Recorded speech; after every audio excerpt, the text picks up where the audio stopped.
My point इस पूरे game में आर्मी क्या कर रही थी? You were already there, numbers थे, वेपन्स हैं आप लोगों के पास, यू वर, आप देख रहे हो रोज एट्रोसिटीज हो रही है, आपके इन्फॉर्मेशन है क्योंकि इतनी डिप्लॉयड है हमारी नॉर्थ ईस्ट में आर्मी, सब है. What were we doing every day? ये बढ़ती जा रहा है. देखिए मैं आपको एक बात बताता हूँ. अब now I will give you another example of Meitei side.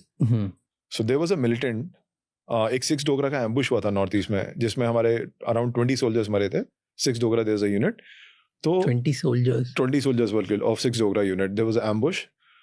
तो उसमें क्या हुआ था बेसिकली, जिस बंदे ने वो किया था एग्जीक्यूट, हिज नेम वाज उत्तम. ही इज अ मैती गाय. अभी क्या हुआ कि उसकी इनपुट आई कि भाई वो he is inside India. Myanmar से इनसाइड इंडिया आ गया क्योंकि यहाँ पे लोगों को सपोर्ट ग्रो हो रहा था, तो उसको लगा कि सेफ है, भी आ जाता हूँ वापस. उसको भी अरेस्ट, जब वो आ रहा था किसी जगह, इनपुट आई तो जहाँ जब घर पे रुका था तो कहीं किसी ने, गांव वालों ने, जो वहाँ पे नागा विलेजर्स हैं बेसिकली, तो उन्होंने बता दिया कि ये बंदा है, ये वापस आ गया और ये यहाँ घूम रहा है इस गाँव में. तो उसको नागा विलेज में उन्होंने घेरा एंड ही वॉज अरेस्टेड.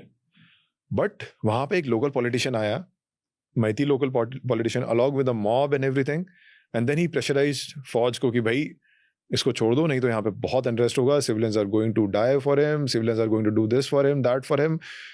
अब कॉन्शियस डिसीजन बोलो या जो भी बोलो, अब जस्ट इमेजिन कि एक बंदा है जिसने आपके जवान मारे हैं एंड यू आर प्रेशराइज्ड और you are forced to leave that guy just because local politician and mob are trying to make, you know, that kind of hostage situation कि यहाँ से निकलोगे तो हमें मार के निकलोगे, and you know फौज don't want to ज़्यादा casualties कोई नहीं करना चाहता, सब want to कि भाई हाँ इसको उठा के चले जाए.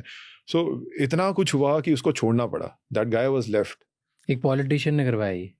Not politician, बस local pressure, local politics, local जो politician था और जो mob था. Obviously politician, लोकल ने पॉलिटिशियन को बोला, पॉलिटिशियन ने प्रेशर आप लोगों को किया. बिल्कुल, कि अगर ये होगा तो ऐसी चीजें होंगी. और आप इमेजिन कर सकते हैं कि वो politician is the same politician who was arrested bye CBI from Delhi airport for giving the sensitive data of army installations along with 2 militants, and now he's a leader, elected leader in that area. From which party? He was initially in Congress and then abhi I think is in coalition government.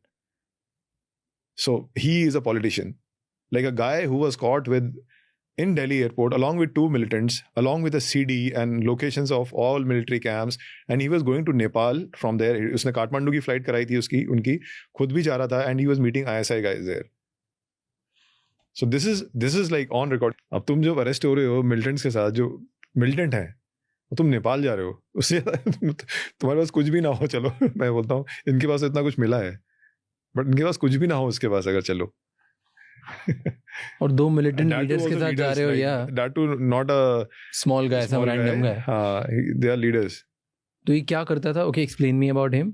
ये basically he used to get government, ये पहले school teacher था, फिर से इस group की वजह से he started getting the contract, government contracts, and that's how he started, मतलब मनी.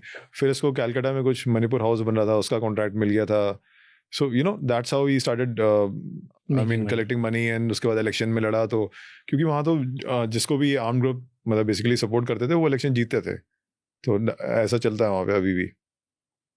तो it's a thing.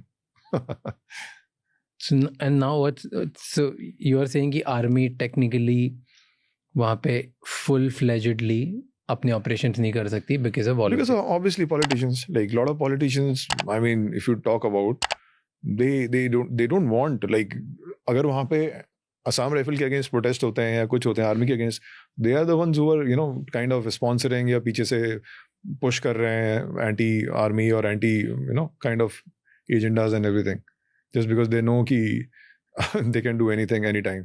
And what's the role of, now you were telling me कि अब ये सारा जो पूरा chaos क्रिएट हुआ, इसकी वजह से बहुत सारे क्रिएट हो गए. आई एम श्योर अब ये 3-4 ट्राइब्स नहीं होंगे, अब मल्टीपल एक्सट्रीमिस्ट ग्रुप बन गए, मिलिटेंट्स आ गए, जो खत्म हो गए थे वो भी वापस पैदा हो गए, सब हुआ होगा. बाहर की फॉरेन एजेंसीज ने भी देखा होगा this is a right moment. कर रहे हैं, चाइना कर रही है, जिसको करना है करेगा.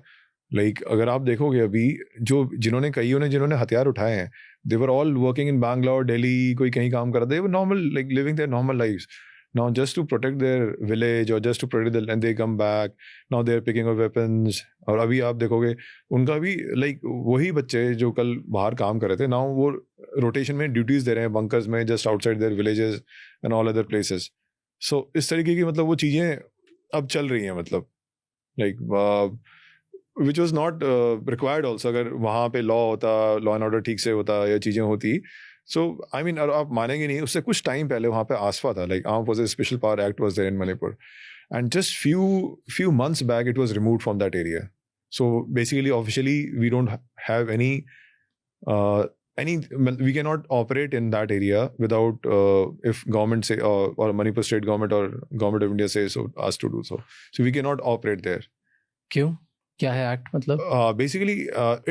Basically it is a, like say JNK में we have ASFA. So there are certain disturbed areas where army is given a special power कि they can act at their own, and you know they can conduct operations and they don't need to stabilize कर सकते हैं. they don't need to ask or take permission from district authorities and everything.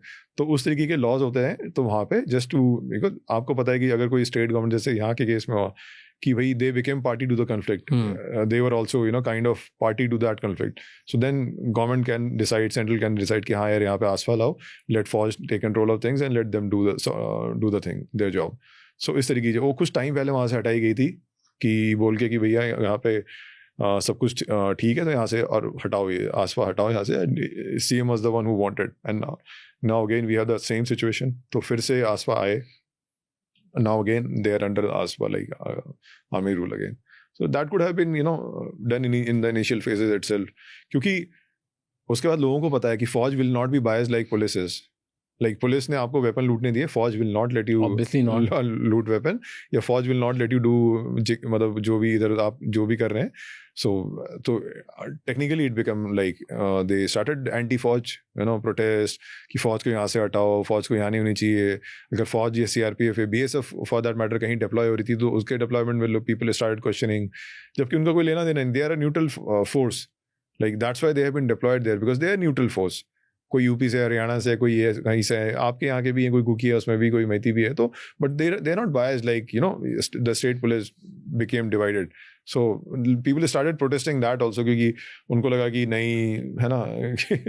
So there are many players in this conflict, like multiple players you know, multiple players and multiple working in multiple layers I would say, जो still they want you know kind of situation to stay fragile in that state.